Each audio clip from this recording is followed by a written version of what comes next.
మనతో పాటు డిబేట్లో జాయిన్ అయ్యారు బీఆర్ఎస్ నాయకులు రాకేష్ గారు. ఆయన అడిగి మరిన్ని విషయాలు తెలుసుకుందాం. నమస్తే అండి రాకేష్ గారు. మనం చూస్తున్నాం వార్డులకు సంబంధించి బీఆర్ఎస్ ప్రధాన ప్రతిపక్షంలో కూడా గట్టి పోటీ ఇస్తుంది కాంగ్రెస్ పార్టీకి. ఒకటి ప్రధానంగా ఈరోజు జరుగుతున్నటువంటి ఎలక్షన్లలో ప్రజలు ఒక స్పష్టమైనటువంటి సంకేతాన్ని మొన్న గ్రామ పంచాయతీ ఎలక్షన్లలో ఇవ్వడం జరిగింది. ఏదైతే జనరల్గా ఎప్పుడు కానీ ఎలక్షన్లు జరిగినప్పుడు ఏమైందంటే అధికారంలో ఉన్నటువంటి పార్టీకి స్థానిక సంస్థల ఎన్నికలు అనేవి కొంత ప్లస్ కావడం జరుగుతాయి. లాస్ట్ టైం మనకు మున్సిపల్ ఎలక్షన్లు జరిగినప్పుడు ప్రతిపక్షాలు మొత్తం కలిపి బీజేపీ కాంగ్రెస్ కలిసి ఒక 7-8 మున్సిపాలిటీలకే పరిమితమయ్యారు. వాళ్ళు పెద్దగా గెలుచుకోలేకపోయారు. కానీ ఇప్పుడు ఉన్నటువంటి సిచ్యువేషన్లో కాంగ్రెస్ పార్టీ పాలకపక్షంగా ఉన్నా కానీ ప్రజలంతా బీఆర్ఎస్తో నడవడానికి సిద్ధమవుతున్నారు. దానికి మనకు సర్పంచ్ ఎలక్షన్లో ఎగ్జాంపుల్ దాదాపుగా 40+% ఆఫ్ సర్పంచ్లు మనం గెలుచుకోవడం జరిగింది. ఇప్పుడు కూడా మున్సిపాలిటీలో కూడా మనం తప్పకుండా అంటే ఇప్పుడు ఏవైతే ఉన్నాయో 166 మున్సిపాలిటీలు 7 కార్పొరేషన్లు ఏవైతే ఉన్నాయో అన్నీ కలిపి కూడా అత్యధిక స్థానాలు గెలుచుకునే 50% గెలుచుకునేటువంటి అవకాశం ఉంది. మనకు తప్పకుండా గెలుచుకోవడం జరుగుతుంది. బీఆర్ఎస్ పార్టీని కేసీఆర్ గారి పాలనను ప్రజలు అంతా కూడా కంపేర్ చేసుకున్నటువంటి సిచ్యువేషన్. ఎందుకంటే దాదాపుగా 2 సంవత్సరాలు అయిపోయింది. 2 సంవత్సరాల తర్వాత కూడా వాళ్ళు ఇంప్లిమెంట్ చేయలేకపోతారు. వాళ్ళు ఏదైతే ఇచ్చినటువంటి హామీలు చెప్పినటువంటి మాటలు కావచ్చు ఏవి కూడా అమలు చేయలేకపోతారు. కాబట్టి ప్రజలందరూ ఒక వ్యతిరేక దృక్కోణంలో ఉన్నారు. కాబట్టి పాలకపక్షం అనేది ఇది పనికిరాని పక్షంగా మారిపోయింది అని చెప్పేసి మనం చూస్తున్నాం. అసలు ముఖ్యమంత్రి అనేటువంటి వ్యక్తి తక్కువ అది తెలంగాణలో ఉంటుండే, ఎక్కువ విదేశాల్లో ఉంటుండు, లేదా తక్కువ ఎక్కడో ఉంటుండు. ఇప్పుడు మనం చూస్తున్నాం ఇవాళ కూడా ఢిల్లీలో ముఖ్యమంత్రి గారు ఢిల్లీలో ఉన్నారు. 7 అంటే ఢిల్లీలో ఉన్నారు. మొత్తం అయింది 2 సంవత్సరాలు అంటే ఒక 700 రోజుల పరిపాలన జరిగితే 350 రోజులు అయినా అయితే ఢిల్లీలో ఉండాలి, లేకపోతే విదేశాలకు పోవాలి, లేకపోతే వేరే రాష్ట్రంలో తిరగాలి, లేకపోతే వయనాడు పోవాలి, కేరళకు పోవాలి, ప్రియాంక గాంధీ ఎలక్షన్, లేకపోతే మహారాష్ట్ర ఎలక్షన్ పోవాలి, లేకపోతే బీహార్ ఎలక్షన్ పోవాలి. ఇదే పని పెట్టుకున్నాడు ఆయన. ఇప్పటికి 67 సార్లు పోయిండు. 67 × 3 వేసుకో 101, 201 రోజులు అయినా ఢిల్లీలో ఉన్నాడు ఆయన. ఆయన మరి మన రాష్ట్రానికి ముఖ్యమంత్రి, ఢిల్లీకి ముఖ్యమంత్రి, రాహుల్ గాంధీ దగ్గర అంటే కేసీఆర్ గారు పదే చెప్పేవాళ్ళు మనం ఏదైతే మనల్ని మనం పరిపాలించుకుందాం, ఢిల్లీ బదుశాల దగ్గర పథకాల దగ్గర కూర్చోవద్దని చెప్పిండు. ఈరోజు మళ్ళీ ఏమైంది తెలంగాణ పరిస్థితి? ఏ రాష్ట్రంలో ఎలక్షన్లు జరిగినా ఇక్కడ బిల్లులు శాంక్షన్, ఒక్క అభివృద్ధి సంక్షేమం లేదు. ఇప్పటికి రైతు బంధు 3 సార్లు కొట్టిర్రు. ఇప్పుడు రైతు బంధు జెడ్పీటీసీలు పెడతాను ప్లాన్ చేసుకుంటుండు కావచ్చు.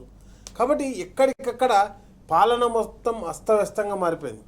ఇంకొక మాట ఈరోజు ఒక మాట అన్నాడు, ఢిల్లీలోనే ఒక మాట అన్నాడు అని చెప్పి పత్రికలన్నింటిలో ఒక న్యూస్ వచ్చింది. ప్రధాన న్యూస్ ఏమని వచ్చిందంటే నేనే రాజు నేనే మంత్రి. అవును, నువ్వే రాజు నువ్వే మంత్రి. ఎందుకంటే మంత్రులందరినీ ఖతం చేసి పడేసాం. ఇప్పుడు తీసుకుందాం బట్టి విక్రమార్క గారు, ఆ నైనికోల్ విషయంలో బట్టి విక్రమార్క గారికి మొత్తం మసి పూపించిండు. తన గురువు గారి పత్రిక అయినటువంటి టీవీ అయినటువంటి ఏబిఎన్ ద్వారా బట్టి విక్రమార్కని కథం పట్టించేసిండు. మొత్తం అవినీతి పరుడు, కమిషన్లు తీసుకుంటాడని చెప్పేసి బట్టి విక్రమార్కని కథం పట్టించేసిండు. ఇదే తీసుకుంటలేరని కాదు, తీసుకుంటారని ఆయన కథం అయిపోయాడు. దాంట్లోనే కోమటిరెడ్డి ఒక ఐఏఎస్ ఆఫీసర్ తోటి అక్రమ సంబంధాలను ఇంకో టీవీలో వేయించి ఆయనను కథం చేసిండు, క్యారెక్టర్ అసాసినేట్ చేసి పడేసిండు. ఇంకొదకు ఉత్తమ్ కుమార్ రెడ్డి ఏమో ఆయన సివిల్ సప్లై స్కామ్లో ఇరుక్కొని ఆయన కథం అయిపోయాడు. ఇంకొదికు కొండ సురేఖ ఇంటి మీదకి పోలీసులను పంపించి డైరెక్ట్ ఆమెను కథం పట్టించిండు. ఒక దిక్కు సీతక్క అని చెప్పేసి ఆమె మంత్రి ఉంటే ఆమె ఇసుక లారీలన్నీ కూడా ఏదైతే దొంగ ఇసుక కొడుతుంటే ఆ లారీలను పట్టుకొని ఆమెను కథం పట్టించిండు. నెక్స్ట్ వచ్చేసి పొంగులేటి శ్రీనివాసరెడ్డి కొడుకు ల్యాండ్ కబ్జా చేసిండని ఆయన మీద కేసు పెట్టి ఆయన కథం పట్టించిండు. ఆ జూపల్లి కృష్ణారావు ఉంటే స్టిక్కర్లు ఉన్నాయని చెప్పేసి ఆ స్టిక్కర్లలో కుంభకోణం జరిగిందని చెప్పేసి ఆయనను కథం అంటే ఎక్కడికక్కడ అందరినీ కథం పట్టించిండు. ఎవ్వలేడుగా నేనే మంత్రి నేనే రాజు అని చెప్పేసి పరిపాలన సాధిస్తున్న ఒక్క సంక్షేమ పథకం కూడా అమలు చేశాడు. కాబట్టి ఈరోజు మనకు వస్తున్నటువంటి ఫలితాల్లో స్పష్టంగా మనకు కనిపిస్తుంది. ఏం కనిపిస్తుంది అంటే ఇప్పటికి మనం చూస్తున్నాం దాదాపుగా 80-90 స్థానాలు అంటే కార్పొరేటర్లు ఏదైతే మొత్తం ఈ రాష్ట్రంలో 2,594 ఉన్నటువంటి దాంట్లో కార్పొరేటర్లో మనం ఇప్పటికే అంటే కాంగ్రెస్ తోటి సమానంగా గెలుచుకుంటూ వస్తున్నాం, దాదాపుగా పోటీ ఇస్తున్నాం. ఎందుకంటే వాళ్ళ అధికార పక్షం ఉండి చాలా చోట్ల ఏం చేశారు, అభ్యర్థులను కిడ్నాప్ చేశారు. నిన్ననే కేటీఆర్ అన్న చెప్పడం జరిగింది ఒక జాయినింగ్లో. ఏమని చెప్పిండు, యునానిమస్గా బీఆర్ఎస్ అభ్యర్థి గెలిస్తే చేవేలేలా ఆయన తీసుకుపోయి కాంగ్రెస్లో చేంజ్ చేసుకున్నారు. కాబట్టి నిస్సిగ్గుగా జరుగుతున్నటువంటి వీటన్నిటిని కూడా ప్రజలందరూ గమనించడం జరుగుతుంది. తప్పకుండా అద్భుతమైన విజయాన్ని సాధిస్తాం. రైట్ అండి. మొత్తం చూస్తున్నాం ఏదైతే వార్డులకు సంబంధించి దాదాపు ఇప్పటివరకు 84 వార్డులకు సంబంధించి బీఆర్ఎస్ ముందంజలుంది. అలాగే మున్సిపాలిటీకి సంబంధించి ఇప్పటికి ఆల్రెడీ గడ్డపోతారం ఆల్రెడీ బీఆర్ఎస్ కైవసం చేసుకుంది. అలాగే ఏదైతే కేతన్పల్లి కూడా కైవసం చేసుకునే దిశగా అడుగులు వేస్తుంది. అలాగే ఇబ్రహీంపట్నం కూడా ముందంజలు ఉన్నటువంటి సిచ్యువేషన్ మనం చూస్తున్నాం. అటు రామాయంపేట కూడా బీఆర్ఎస్ కైవసం చేసుకునే దిశగా అడుగులు వేస్తున్నటువంటి సిచ్యువేషన్ మనం చూస్తున్నాం. రాకేష్ గారు, మొత్తానికి ఓవరాల్గా చూసుకున్నట్టయితే దీనికి సంబంధించి అటు ఏదైతే మంచిర్యాల జిల్లా కేతన్పల్లికి సంబంధించినటువంటి మున్సిపాలిటీకి సంబంధించి కూడా మంత్రి హోదాలో ఆయన పర్యటించినప్పుడు సందర్భాలు చూస్తే అక్కడ చాలా మంది ఓటర్లు నిలదీశారు. ఆ పథకం సంబంధించి కావచ్చు, దీనికి సంబంధించి కావచ్చు, నిలదీస్తే అక్కడ వెనుదిరిగినటువంటి సిచ్యువేషన్ చూస్తున్నాం. అక్కడ కేతన్పల్లికి సంబంధించి మున్సిపాలిటీకి సంబంధించి కూడా బీఆర్ఎస్ ముందంజలో ఉన్నటువంటి సిచ్యువేషన్ ఎలా చూడాలి? ఒకటి గడ్డపోతారం కావచ్చు, గడ్డపోతారంలో దాదాపుగా మనం గెలిచిపోయినాం. అధికారికంగా ప్రకటన రావడం ఒకటి బాకీ ఉన్నది. వచ్చేసింది అంటే గెజెట్ రావాలి ఒకటి. రెండు, నెక్స్ట్ వచ్చేసి కేతన్పల్లిలో కూడా మనం విజయం దిశగా ముందుకు పోవడం జరుగుతుంది. అక్కడ ప్రజెంట్ మంత్రి గారు ఉన్నా కానీ అక్కడ ఉన్నటువంటి పరిస్థితులు ఏదైతే వాళ్ళు ఇచ్చినటువంటి హామీలు ఏవి అమలు చేయనటువంటి పరిస్థితుల్లో, అదేవిధంగా సింగరేణి ప్రాంతంలో ఈ బొగ్గు కుంభకోణం జరుగుతున్నదని ఒకటి. అండ్ నెక్స్ట్ వచ్చేసి ఎక్కడైతే సింగరేణి ప్రాంతంలో కూడా అంతటా కూడా మనకు మంచి అవకాశాలు ఉంది. ఒకటి ఏంటంటే హెల్త్ బోర్డు తీసేయడం, అదేవిధంగా సింగరేణి కోల్ మైన్స్లో నష్టాలు రావడం, అదేవిధంగా ఇప్పుడు ఒక 30,000 కోట్ల రూపాయలు సింగరేణికి గవర్నమెంట్ కట్టాల్సిన పైసలు ఇవ్వకపోవడం, ఇవన్నీ కూడా ప్రజలు గమనించడం జరుగుతుంది. తప్పకుండా అంటే నేనేమంటున్నానంటే ఈ కేతన్పల్లి గడ్డపోతారమే కాకుండా మనం ఒక 50% ఏదైతే మున్సిపాలిటీలు అన్నీ కూడా అది సిరిసిల్ల కావచ్చు, గజ్వేల్ కావచ్చు, అదేవిధంగా మనం కరీంనగర్ కావచ్చు, ఇవన్నీ కూడా మనం గెలిచే అవకాశాలు ఉన్నాయి. తప్పకుండా అద్భుతమైన విజయాలను మనం సొంతం చేసుకునే దిశగా బీఆర్ఎస్ పార్టీ ముందుకు పోవడం జరుగుతుందండి.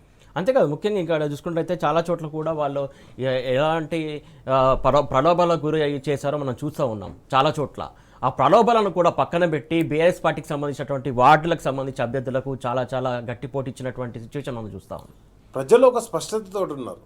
అంటే ప్రభుత్వం అనేది ప్రజల యొక్క ఇప్పుడు గతంలో కేసీఆర్ గారు ఉన్నప్పుడు పల్లె ప్రగతి, పట్టణ ప్రగతి అనే ఒక కార్యక్రమం ఉండేది. అండ్ నెక్స్ట్ వచ్చేసి ప్రతి గ్రామంలో అంటే ప్రతి పట్టణంలో కూడా ఏదైతే వైకుంఠ ధామాలు నిర్మించడం జరిగింది, పల్లె ప్రకృతి వనాలు లేకపోతే పార్కులు పెట్టడం జరిగింది. నిజంగా కూడా అంటే జననం నుంచి వెళ్ళి మరణం వరకు సరే కేసీఆర్ కిట్ ఇచ్చిండు, లేకపోతే అమ్మాయికి 12,000 13,000 ఇచ్చిండు, అండ్ నెక్స్ట్ షాదీ ముబారక్ కళ్యాణం, ఏ పథకం తీసుకున్నా కానీ ఈరోజు గవర్నమెంట్ హాస్పిటల్ పోయి చూపించుకుంటే కేసీఆర్ గారు గుర్తుకొస్తారు. ఏ డిస్టిక్ హెడ్ క్వార్టర్లో అంటే అన్ని మున్సిపాలిటీలో దాదాపు ఏ డిస్టిక్ హెడ్ క్వార్టర్లో చూసినా కానీ ఒక మెడికల్ కాలేజ్ పెట్టిండు. అదేవిధంగా ఎవరు కాలం చేసినా కానీ వాళ్ళంతా ఏదైతే ఉన్నదో వైకుంఠ ధామాలు నిర్మించడం జరిగింది. అంటే ఎక్కడికక్కడ కేసీఆర్ అనే ఒక నాయకత్వం నిరంతరం ప్రజల్లో మనుగడ సాగిస్తున్నటువంటి పరిస్థితి కాబట్టి ప్రజలందరూ కూడా ఆలోచించుకోవడం జరిగింది. అందుకే అంత అద్భుతమైనటువంటి ఫలితాలు అందించడం జరిగింది.